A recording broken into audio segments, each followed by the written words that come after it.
Assalamualaikum warahmatullahi wabarakatuh.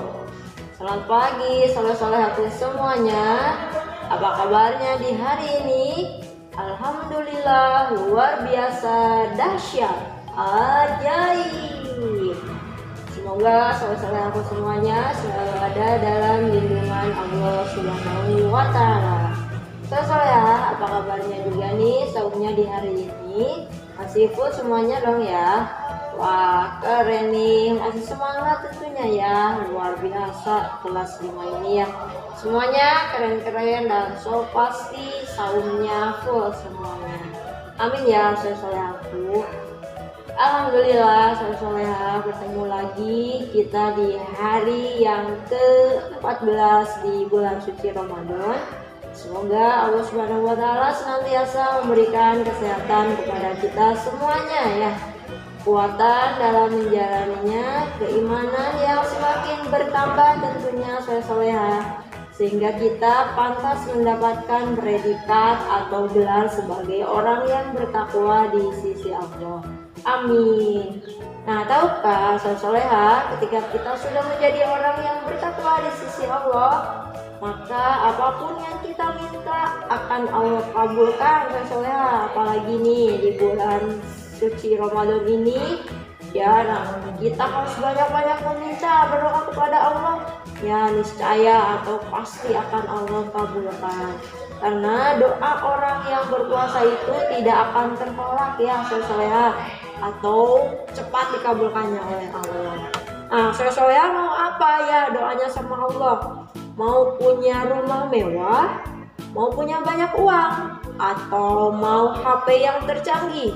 Nah, mau apapun bisa soleh-solehah, tapi ada syaratnya ya. Syaratnya yaitu kita harus takwa dulu.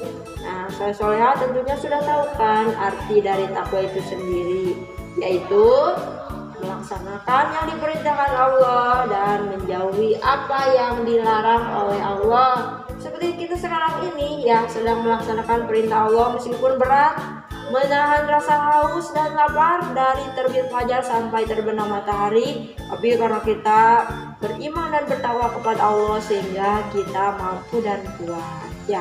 Baik soleh-solehah, untuk pertama kalinya ya di bulan Ramadan ini, di hari yang ke-14 ini, Allah pertemukan kita kembali masih di suasana pembelajaran online. Soleh-solehahku, hari ini kita akan belajar mengenai iklan di media cetak serta peristiwa yang mencerminkan tentang kesatuan dan kesatuan. Baiklah soleh-solehahku, kita langsung saja ya bahas satu persatu. Yang pertama mengenai iklan di media cetak. Iklan media cetak adalah iklan yang dibuat dengan menggunakan media cetak atau lembaran-lembaran. Seperti ini nih misalnya ya soleh-solehah, contoh iklan media cetak. Nah itu dia soleh-solehah contoh iklan media cetak. Kemudian soleh-solehahku ya, iklan media cetak ini ada yang berbentuk iklan baris, ada juga yang berbentuk iklan kolom. Kenapa disebut iklan baris? Nah, karena dilihat dari ciri-cirinya, iklan baris ini biasanya menggunakan bahasa yang singkat, padat, dan jelas. Seperti contoh iklan berikut ini nih. Nah, ini dia soleh-solehah contoh iklan baris. Jadi tidak hanya diberi keterangan iklan baris gitu ya di atasnya, melainkan bahasa yang digunakannya juga sangat singkat, padat, dan jelas. Tidak bertele-tele ya begitu soleh-solehah. Nah sekarang soleh-solehah ada pula iklan media cetak yang berbentuk kolom atau kita sebut dengan iklan kolom. Kenapa disebut iklan kolom? Nah karena memiliki ciri-ciri yaitu bahasa yang digunakannya ya ketika menawarkan suatu produk atau barang yang lebih rinci, lebih detail ya begitu soleh-solehah. Nah ini dia soleh-solehah contoh iklan kolom. Nah seperti ini ya. Baik soleh-solehahku, di bulan Ramadan ini ya tentunya sebagai umat muslim Kita juga dianjurkan untuk semakin mempererat rasa persatuan dan kesatuan kita. Nah, apa yang bisa kita terapkan rasa persatuan di bulan Ramadan sekarang ini?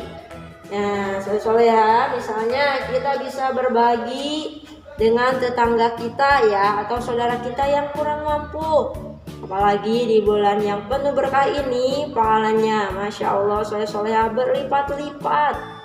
Kemudian apalagi ya soleh-soleha selain berbagi?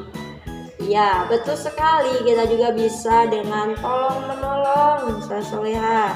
Jika ada tetangga kita yang kesusahan atau sedang membutuhkan pertolongan, maka kita wajib untuk membantunya.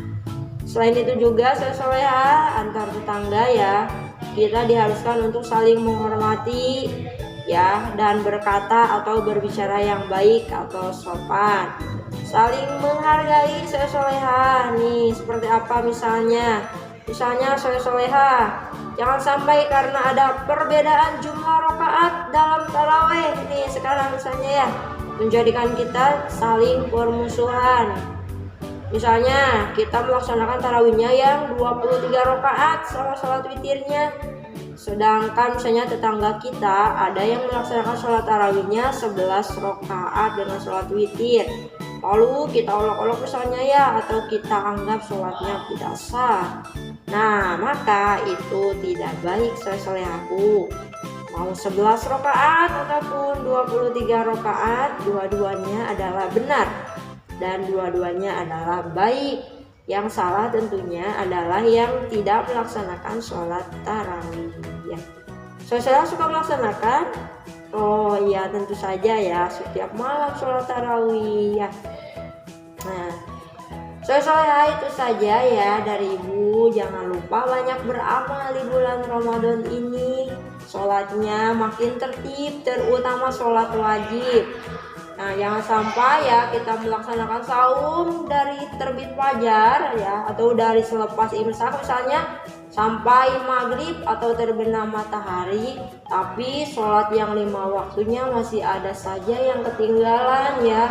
Kemarin ketika Ibu home visit ya sama Ananda semuanya, ketika Ibu tanya, ternyata masih ada saja yang meninggalkan sholat 5 waktu atau yang masih bolong sholatnya. Wah, pahalanya sayang ya soleh-soleha, pahala puasanya berkurang kalau kitanya tidak melaksanakan sholat wajib ya.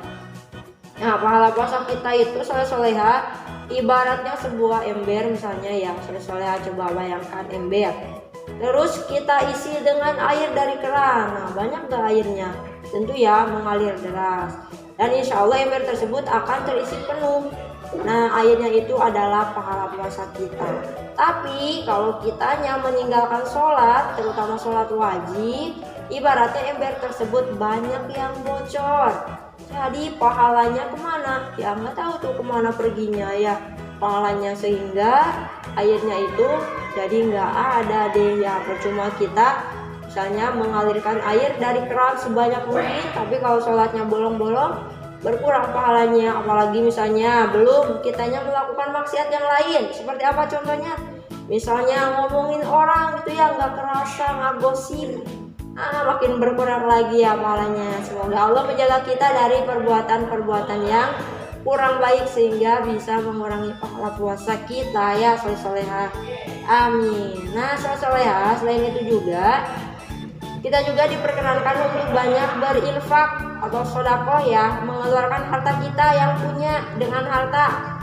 Kalau misalnya belum ada dengan harta, nah bisa dengan tenaga kita membantu orang lain misalnya ya yang membutuhkan. Nah, kemudian kita juga bisa dengan berbakti kepada kedua orang tua kita dan berbuat baik kepada sesama ya. Baik soleha, itu saja dari Ibu hari ini. Tetap semangat saumnya ya. Nah, luar biasa sekali. Dan jangan lupa ya sholatnya nih. Aduh, masih ada yang kemarin yang ketinggalan sholatnya ya. Jangan diulangi lagi yang masih ketinggalan. Yang sudah bagus terus ditingkatkan. Dan juga sholat sunnahnya ya, sholat sunnah duhanya juga harus dikerjakan 2 rakaat saja soleha. Baik, itu saya dari Ibu hari ini. Jangan lupa tugasnya dikerjakan. Wabillahi taufiq wal hidayah. Assalamualaikum warahmatullahi wabarakatuh.